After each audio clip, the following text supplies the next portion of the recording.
Bismillahirrahmanirrahim.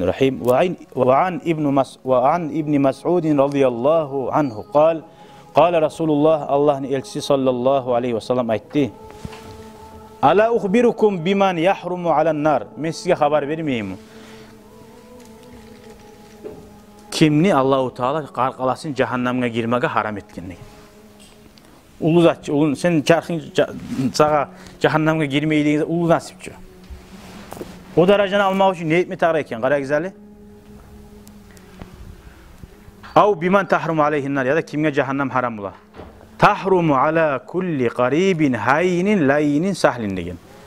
Eskergense haram bula cehennemnin. Ay girmeyecek cehennemge. Har yuğuk adam. Neç yuğuk adam? Adamlaga yuğuk. Das tutmayı. Barma suysa, söylema suysa. Hayinin yengil adam. Sahl. Bu adam girip assalamu aleyküm söylep bula. Yol olup bula. Oğar girmek için, oğar söylemek için ulu abur yer taraktı bu. Bu adam Peygamber'in hadislerine şikansıcı.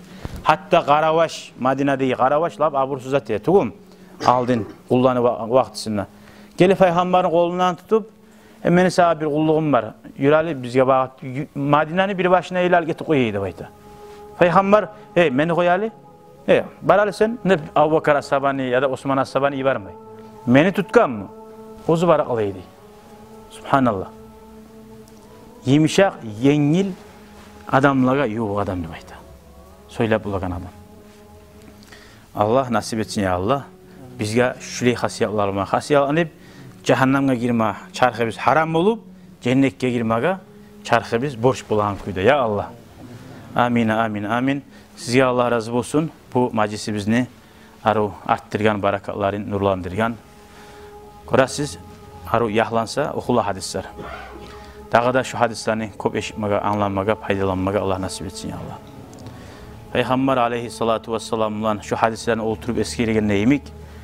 Allah nasip etsin. Tuşumuzda da şunu Peygamberini korup, şunu ulan suyunup, şunun şefaatini almaga.